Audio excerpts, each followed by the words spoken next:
Satres Narkoba Polres Bandara Soekarno-Hatta, Tangerang, Banten terus mengembangkan kasus rokok elektrik mengandung etomidate atau rokok zombie. 3 orang telah ditetapkan sebagai tersangka dan ditahan. Sementara Jonathan Frizi alias Ijong masih berstatus sebagai terperiksa. Kasus ini terbongkar bulan Maret lalu. Tersangka ditangkap karena kedapatan membawa rokok elektrik mengandung etomidate. Keterangan tersangka menyeret Ijong. Polisi telah memeriksa Ijong 1 kali. Etomidate bisa menimbulkan efek halusinasi, biasanya digunakan dalam anestesi dan tidak diperjualbelikan secara bebas. Dari Tangerang, Banten, Nasnugara, iNews melaporkan. PLT Wali Kota Jakarta Timur Iin Mutmainah menjalani rutinitas berangkat kerja lain dari hari biasanya. Sesuai instruksi Gubernur, setiap Rabu seluruh ASN Jakarta wajib menggunakan angkutan umum untuk berangkat dan pulang kerja.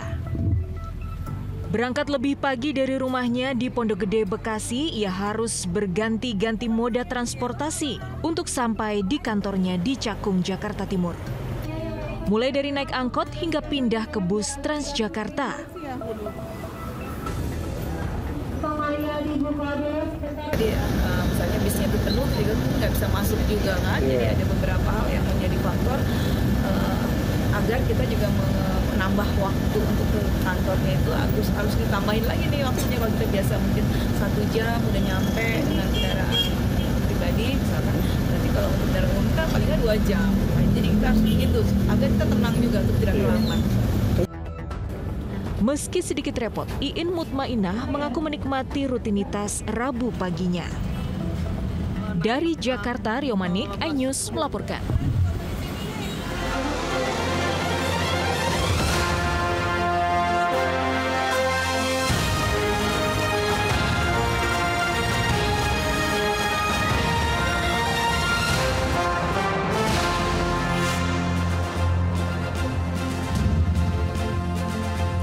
Halo pemirsa, saya Wiki Adrian, inilah seputar iNews siang. Mulai hari ini seluruh ASN Pemprov Jakarta wajib berangkat dan pulang kerja pakai angkutan umum setiap hari Rabu. Agar tidak terlambat, para ASN harus berangkat lebih pagi karena harus berganti-ganti moda transportasi.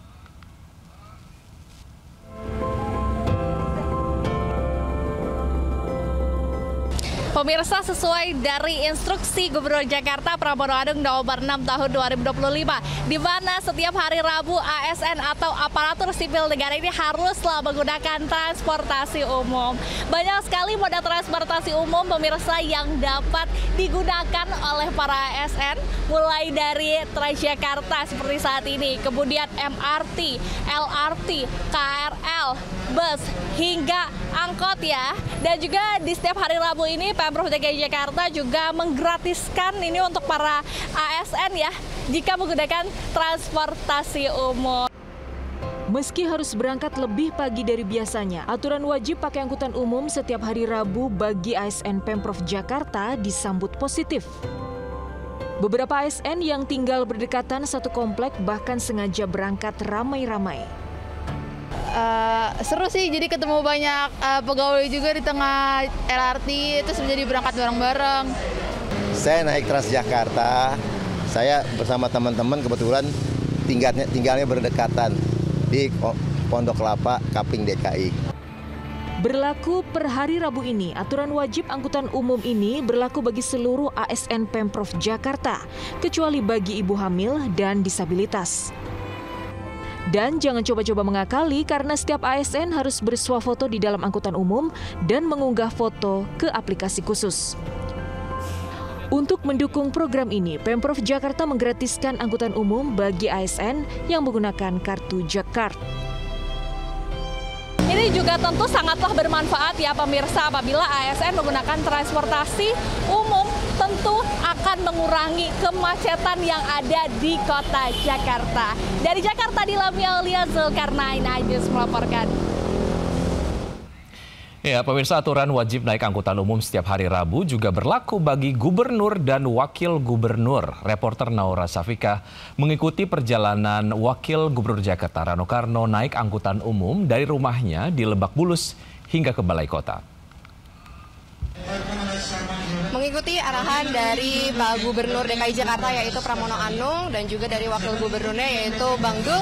Pada hari ini spesial di hari Rabu untuk ASN diwajibkan untuk menaiki atau menggunakan transportasi umum untuk bekerja. Dan seperti kita lihat untuk Bang Dul ini juga sudah mengikuti aturan tersebut. Nah coba, selamat pagi Bang Dul, boleh ya sambil menunggu nih untuk busway-nya datang ke Balai Kota, ngobrol-ngobrol dikit. Bang Dul, tadi kan kita perjalanan itu udah dari MRT Lebak Bulus ke Bundaran HI, lalu lanjut lagi ke sini. Gimana? Asik. Ya minta maaf ya. Selain memang ketemu masyarakat juga sebetulnya bukan kontrol, kita lihatlah apa yang kurang segala macam, kebersihan bagaimana, kenyamanan gimana. Karena itu juga nanti bagian masukan di saat memang MRT saya panggil, kita evaluasi lah. Karena saya juga senang dengan beberapa netizen yang mengirimkan berita tentang kemarin kan banyak jembatan penyeberangan orang kita kan. Ya minta maaf ya, bukan berarti kita nggak rawat, tapi lebih banyak kepada pencurian. Akibatnya ya kita menjadi efek yang menjadi tidak baik. Tapi kita segera bisa kita sikapi. Nah, jadi artinya ini bagian daripada servis. Ini kita.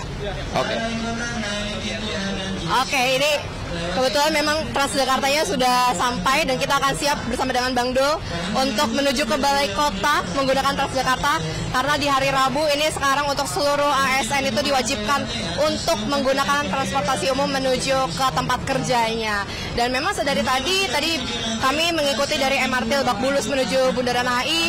Bang Dul juga menikmati sekali perjalanannya, berfoto bersama dengan masyarakat, kemudian juga melakukan quality control untuk setiap stasiun yang ada. Dan kita akan coba ikut bergabung bersama dengan rombongan. Dari Jakarta, Naura Syafikah dan Jemi Jasin, iNews melaporkan. Pemirsa, bertahun-tahun polemik keaslian ijazah Jokowi kini berujung kasus hukum. Presiden RI ke-7 itu mantap melaporkan sejumlah orang ke Polda Metro Jaya terkait tudingan ijazah palsu. Salah satunya ahli telematika Roy Suryo. Sementara Roy Suryo CS menggalang dukungan dan siap menghadapi laporan Jokowi.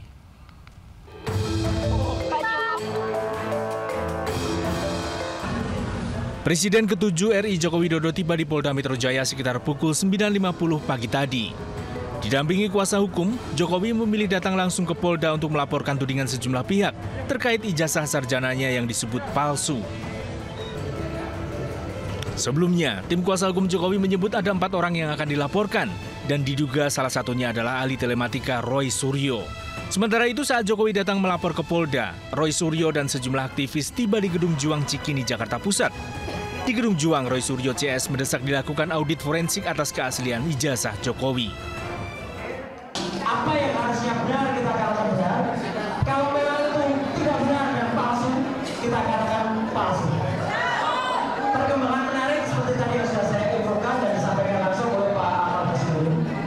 Detik ini juga kebetulan Joko Widodo memberikan laporan langsung di Polda Metro Jaya. Itu bagus. Polemik keaslian ijazah UGM Jokowi makin memanas. 2 pekan lalu ratusan warga berdemo ke Fakultas Kehutanan UGM, juga ke kediaman Jokowi di Solo. Massa menilai banyak kejanggalan, mulai dari foto Jokowi berkacamata hingga penggunaan jenis huruf atau font. Tim Liputan iNews melaporkan.